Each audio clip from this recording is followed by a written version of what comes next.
Hit that sub button, guys. How many times do I got to call him out? How many times? They hide him. His promoter, Eddie Hearn of Matchroom, don't want that fight. And after tonight, they definitely won't want it. I've done enough. I've spoken enough. I really don't want to talk about the dude no more because I've said all I have to say. After tonight, I don't need to say no more. All I want to do is prove to the world that I am the best. I'm the baddest man on the planet. And hey, whenever they're ready, I'll be ready. Talking about calling him. How many times I got to call him? All you got to do is pick up the phone. They don't want this fight. Eddie Hearn is milking the cow. It's good to make money and stuff like that. But how long are you going to cheat the people out of their money? How long are you going to sit around and fight these guys who ain't even worthy of him? That is what WBC heavyweight champion of the world, Deontay Wilder, had to say in his post-fight interview after he defeated Luis Ortiz in that thrilling fight they had the other night, I should say. He's been saying that he's tired of calling out Anthony Joshua. He can't keep track how many times he's called him out. As I said before in the past, many fighters have called out many fighters. Like, I'm all about people who call fighters out, but you have to actually get in the ring with them. When it comes to Deontay Wilder, many fighters have called him out in the past, like Brian Jennings, like Tyson Fury, and he didn't get in the ring with those guys, and that's why I was critical about him. Last night I was very excited because, or 2 nights ago I was very excited because I like fights that excite me, thrilling fights. So when Deontay Wilder went in there and destroyed, well, not destroyed, but had like a really good fight with Luis Ortiz, pretty good fight. It was better than I thought it was going to be. Let's just put it that way. It excited me. And I earned a little bit more respect for Wilder than I had previously. But at the end of the day, I don't know. Do I think that Deontay Wilder's ducking Anthony Joshua? No, because who in their right mind will duck a $15 million payday? Because if Wilder fights Joshua, he's going to make the most money in his entire career. Why would he duck that? He's not going to duck that. Even if he thought he would lose, he's going to lose. He has a chance of losing to Joshua. He wouldn't duck that. Many people say that he ducked Dillian White. I personally don't see why in the hell Wilder would be afraid or intimidated to fight someone like Dillian White. I think Luis Ortiz is a much better fighter than Dillian White. I'm going to be straight up honest with you.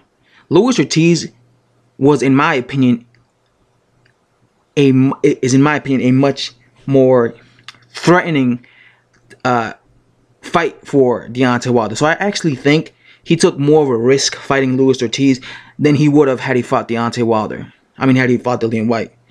You know, people say, well, he only took $2 million and he would have taken $4 million. Yeah, but I'm telling you right now, Wilder will knock out Dillian White. I've been saying this for months.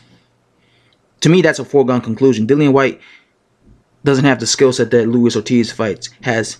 He literally walk right into a right hand. When it comes to Joshua, that's a difficult fight for Wilder. But like I said, you can never count him out because of his right hand. I just really hope this fight happens either this year or no later than 2019. I don't want to be waiting 2021 and this fight has still not happened because you never know what could happen in between that time frame. If Joshua and Wilder lose in between that time frame, that's really gonna take away the luster of this fight.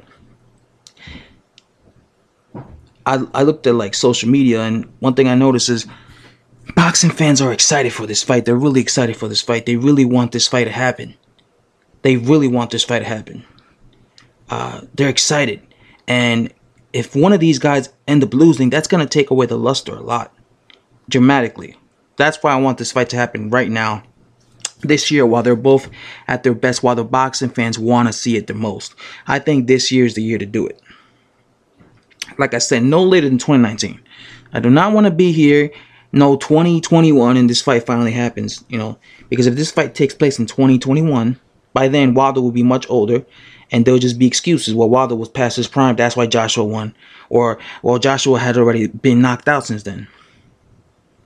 But I have a big feeling what's gonna happen, because I keep seeing that, you know, Eddie Hearn wants Wilder to fight Dillian White, and he's trying to get Jarrell Miller to fight Anthony Joshua. I think what they're gonna do is, if Joshua beats Joseph Parker and becomes a unified champion, I think he's gonna try to make Anthony Joshua fight in Brooklyn, in the Barclays Center against Jarrell Miller. And then if Anthony Joshua knocks out Jarrell Miller in Brooklyn in the Barclays Center, that's gonna make the fight even bigger for Deontay Wilder versus Joseph Parker. I mean, Anthony Joshua, because now people are gonna be like, oh shit. Now they're gonna know, if they didn't know who he was in Brooklyn, was before then. Now they're definitely gonna know, because they know who, you know, Jarrell Miller is. Then I think they'll try, and then like say maybe they'll have Eddie Hearn will have Dillian White versus Deontay Wilder in the UK, and then he'll knock out, and like say he knocks out, because he'll definitely knock out Dillian White in the UK. That'll make it even bigger, because the UK is the home of heavyweight boxing. So then you'll have a bunch of Brooklyn people being hyped up for Anthony Joshua, and you have a bunch of UK people being hyped up, and that will make the fight even bigger than it already is. And then maybe they can make the fight happen, you know, late to 2018, you know, November, December, maybe November, October. So, you know, again, I don't mind Anthony Joshua versus Jarrell Miller. I don't really mind Wilder versus Dillian White, but I think that's an easier fight for Wilder. I think, like I said, Luis Ortiz was a tougher fight, because Dillian White is not a technician like Luis Ortiz. He's more of a one-dimensional type of fighter who will walk right into a right hand, in my opinion. But yeah, that's all I have to say, guys. Let me know what you guys think of this video, and I'm out. Thanks for watching. Bye.